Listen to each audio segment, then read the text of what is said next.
இப்போது நீங்கள் கேட்கவிருப்பது ஜூனியர் விகடனில் வெளியாகும் பா. திருமாவேலனின் பெரியோர்களே தாய்மார்களே தொடரின் பகுதி 88.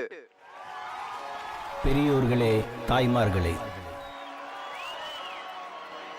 கிழக்கிந்திய கம்பெனியின் கட்டுப்பாட்டில் இருந்த நம்மை நேரடியாக பிரிட்டிஷ் ஆட்சியின் ஆளுகைக்குள் கொண்டு வந்து சேர்த்தவர் ராணி விக்டோரியா.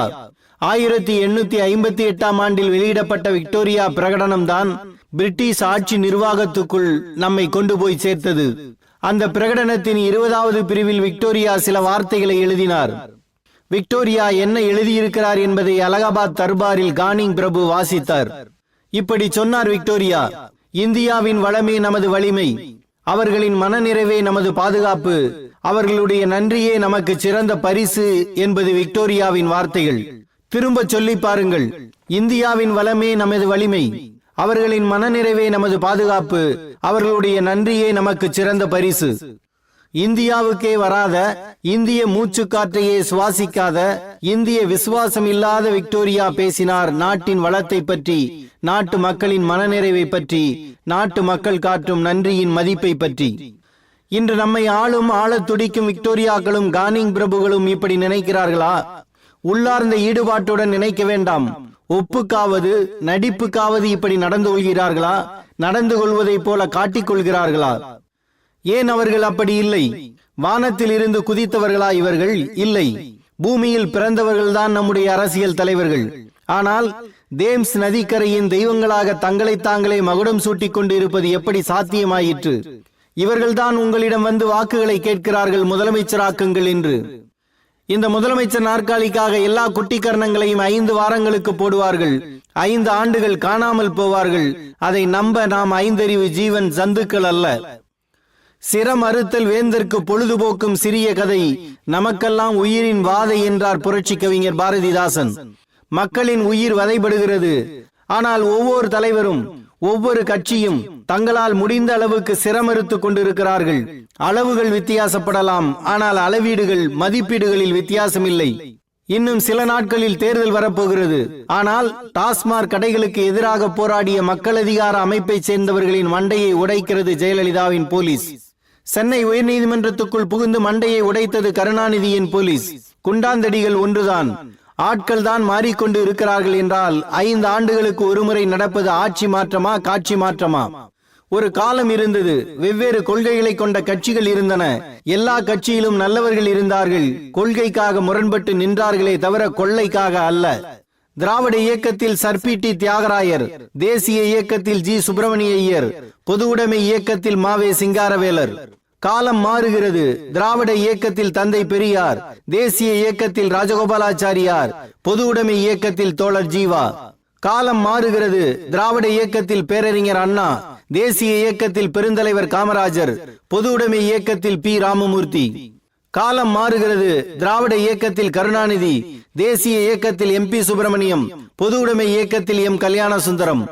காலம் மாறுகிறது. திராவிட இயக்கத்தில் MGR, தேசிய இயக்கத்தில் கருப்பையா மூப்பனார், பொது உடைமை இயக்கத்தில் பா. மாணிக்கம். காலம் மாறுகிறது. திராவிட இயக்கத்தில் ஜெயலலிதா, தேசிய இயக்கத்தில் ப. சிதம்பரம், பொது உடைமை இயக்கத்தில் தா. பாண்டியன். முதல் 3 காலகட்டம் முழுக்க கொள்கை பூர்வமானதாக கழிந்தது. 4வது கட்டம் மெல்ல மெல்ல உருமாற ஆரம்பித்தது. 5வது கட்டத்தில் பொது உடைமை இயக்கம் நீங்களாக 2 முழுக்க தடம் மாறின. 6வது கட்டத்தில் 3க்கும் பெரிய வித்தியாசம் இல்லை என்றாகிவிட்டது. அதிமுகவுக்கு PRP, திமுகவுக்கு KCP, காங்கிரசுக்கு படிக்காசு, கம்யூனிஸ்டுகளுக்கு தலி ராமச்சந்திரன் என்றால் இவர்களுக்குள் தலைமை அலுவலகம் வேறே தவிர தண்டல் ஒன்றுதான். நாளை திராவிட இயக்கத்தில் சபரீசன், தேசிய இயக்கத்தில் கார்த்திக் சிதம்பரம், பொதுவுடைமை இயக்கத்தில் தலி ராமச்சந்திரன் என வரலாம். இதுவரை ஆற்றில் மட்டும்தான் அள்ளினார்கள். இவர்கள் தமிழ்நாட்டையே அள்ள மாட்டார்களா? எப்படிப்பட்ட பாரம்பரியம் கொண்டவர்கள் நாம்! நீதி கட்சி வென்றது. ஆனால் முதலமைச்சர் பதவி வேண்டாம் என்று மறுத்த சர்பிடி தியாகராயர் கையில் அந்த கட்சியின் தலைமை பதவி இருந்தது. அறத்துக்கு புறம்பான காரியத்தை பிரதமர் நேருவே சொன்னாலும் செய்ய மறுத்து ராஜினாமா கடிதம் கொடுத்த ஓமந்தூர் ராமசாமி ரெட்டியார் முதலமைச்சராக இருந்த நாடு இது. காமராஜரும் சி. சுப்பிரமணியமும் வந்து கேட்டபோது எனக்கு உடல்நலம் இல்லை, முதலமைச்சர் பதவி வேண்டாம் என்று மறுத்த PS குமாரசாமி ராஜாவுக்கு பெரிய நோய் எதுவும் இல்லை, சும்மா சுகர் தான் இருந்தது. அவரால் நிற்க முடியும், நடக்க முடியும், பயணம் செய்ய முடியும். என் மனச்சாட்சிக்கு சரி என்று பட்டதை செய்ய விடாமல் தடுத்தால் இந்த பதவியில் இருந்து பயனில்லை என்று ராஜினாமா கொடுத்துவிட்டு வெளியேறும் மனிதராக ராஜாஜி இருந்தார். முக்கிய பதவியில் இருப்பவர்கள் அதிலிருந்து விலகி கட்சி வேலைக்கு போக வேண்டும் என்று தீர்மானம் கொண்டு வருவதற்கு முன்பே தான் விலகும் மனநிலைக்கு வந்தவர் காமராஜர். அண்ணா என்ற மூன்றெழுத்தில் தான் திமுக என்ற மூன்றெழுத்து அடங்கி இருக்கிறது என்பதை உணர்ந்தாலும் தலைமை பதவியை நெடுஞ்செழியனுக்கு தந்து தம்பி வா தலைமை ஏற்கவா என்று திருச்சியில் மகுடம் சூட்டக்கூடியவராக அண்ணா இருந்தார். இன்று கட்சியில் எவரும் இருக்கட்டும் எவரும் போகட்டும் என்று நினைக்கிறார்கள். இவர்கள் அண்ணாவின் தம்பிகளும் அல்ல தும்பிகளும் அல்ல, துரோகிகள். தன்னை மிக கடுமையாக விமர்சித்த, தனக்கு எதிராக உண்ணாவிரதமே இருந்த ஈவேக்கு சம்பத்தையும் விட்டுவிடக் கூடாது என்று துடித்தார் ஒரு மனிதர். அவர்தான் தலைவர். கட்சிக்கு ஒரு தலைவர் தான், ஆனால் அந்த ஒருவரே கட்சி அல்ல என்பதை உணர்த்திய தலைவர்கள் வாழ்ந்த நாடு இது. கக்கன் என்றொரு மனித கடவுள் வாழ்ந்தார். அவர் அமைச்சராக இருந்தபோது மலேசிய அமைச்சர் ஒருவர் அவரை பார்க்க வந்தார். தங்க பேனா கொடுத்தார். மறுத்தார் கக்கன். தனிப்பட்ட முறையில் தான் தருகிறேன் என்றார் மலேசிய அமைச்சர். இந்த பதவியில் இல்லாவிட்டால் இதை தருவீர்களா என்று கேட்டவர் கக்கன். இன்று யார் யார் வீட்டில் எத்தனை பேனாக்கள்?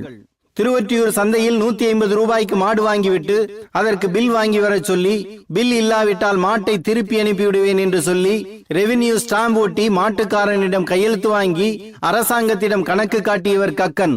இன்று யார் யார் வீட்டில் எத்தனை வைர அட்டிகைகள்? சகோதரனுக்கு அரசு வேலை கிடைத்த உடனே தனது அரசு வீட்டில் தங்கக்கூடாது என்று உத்தரவு போட்டதும், போலீஸ் வேலைக்கு தகுதி அடிப்படையில் தேர்வான தம்பிக்கு வலது கை விரல் சரியாக இல்லை என்று சொல்லி வேலைக்கு தடை போட்டதும் தமிழ்நாட்டு அமைச்சராக இருந்த கக்கன் தான். இன்று எத்தனை எத்தன்கள்! வெள்ளை சட்டை, கருப்பு பேண்ட், வெள்ளை செருப்பு, சீருடையில் வலம் வரும் இன்றைய திமுக காரர்கள் அறிய மாட்டார்கள் ஏ கோவிந்தசாமியை. அவரது வீட்டுக்கு அண்ணாவும் என்வி நடராஜனும் திடீரென போய்விட்டார்கள்.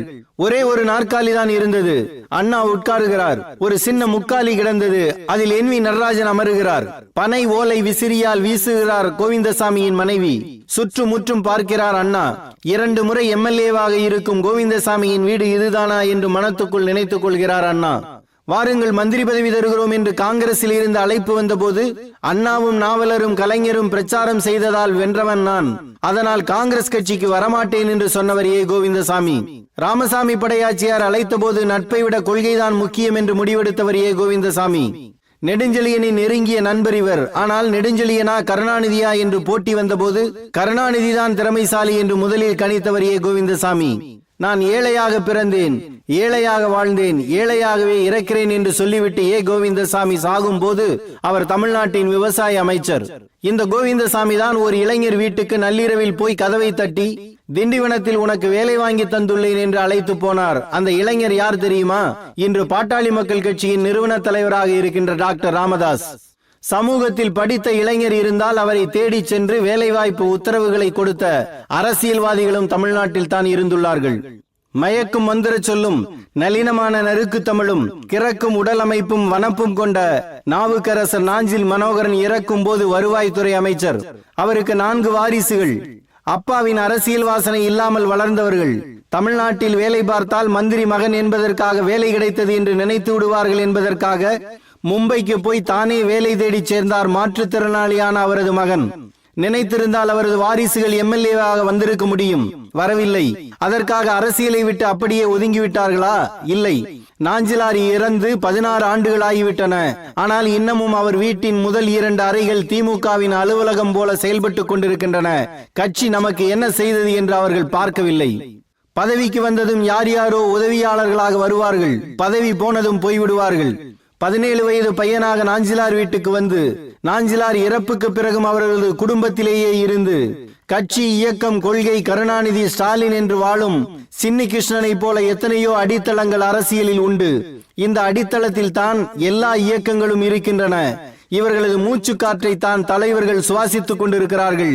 இவர்களது எலும்புகளால் தான் கட்சிகள் தலை நிமிர்ந்து நிற்கின்றன, கான்ட்ராக்டர்களால் அல்ல. என்ன தைரியத்தில் சகாயம் அறிக்கை கொடுத்தார்? என்ன தைரியத்தில் முகிலன் உயிர் வாழ்கிறார்? என்ன நம்பிக்கையில் நந்தினி உண்ணாவிரதம் இருக்கிறார்? என்ன தைரியத்தில் மக்கள் அதிகாரம் அமைப்பினர் சாராய கடைகளை தகர்த்து வருகிறார்கள்? என்ன நம்பிக்கையில் அற்புதம் அம்மாள் அலைகிறார்? இந்த சமூகம் இன்னமும் முழுமையாக கெட்டுப்போய்விடவில்லை என்பதே இவர்களது நம்பிக்கை, இவர்களது தைரியம். சாதி பார்க்காமல், மதம் பார்க்காமல், பணம் பார்க்காமல் வாக்களிக்கும் மக்களும் இந்த நாட்டில் இருக்கிறார்கள் என்ற தைரியம்தான். கொள்ளையடித்த பணத்தில் பங்கு கொடுக்கவே பணம் கொடுக்கிறார்கள் என்று உதாசீனப்படுத்த லட்சக்கணக்கான மக்கள் தயாராக இருக்கிறார்கள். ஏற்பது இகழ்ச்சி என்று துப்பினால் அவ்வை. வேண்டுமா இந்த அவமானம்? இலவசங்களை ஏற்க மாட்டோம் என்று சொல்லும் மக்கள் கூடிக்கொண்டுதான் இருக்கிறார்கள். எனவே தமிழ்நாடு மோசமாய் மாறாது, மாசு அடையாது என்ற நம்பிக்கை இருக்கிறது. நன்மையை உடனடியாக அடைய முடியாவிட்டாலும் நன்மைக்கு நெருக்கமான நமது பயணம் தொடரட்டும். வாக்களியுங்கள், தமிழ்நாடு வாழ வாக்களியுங்கள். வாழும் தொல்காப்பியராக கருதப்படும் இலக்கிய செம்மல் இரா இளங்குமரனார் அரை நூற்றாண்டுகளுக்கு முன் எழுதிய பாடல் இது. கடல் கண்டு மலை கண்டு பயன் கொண்ட தமிழ்நாடு வாழ்க. களம் கண்டு கலை கண்டு கவின் கொண்ட தமிழ்நாடு வாழ்க. உடல் கொண்டு உரம் கொண்டு உயர்வாண்ட தமிழ்நாடு வாழ்க. உளமாண்டு உலகாண்டு புகழாண்ட தமிழ்நாடு வாழ்க. திடங்கொண்டு திசை கண்டு திருக்கொண்ட தமிழ்நாடு வாழ்க. தினமென்றும் அறம் கொன்று முறை கண்ட தமிழ்நாடு வாழ்க. மடங்கொன்று மதி கொன்று மரம் கொன்ற தமிழ்நாடு வாழ்க. மறந்தென்றும் துயர் தந்து மனங்கொள்ளா தமிழ்நாடு வாழ்க. வணக்கம்.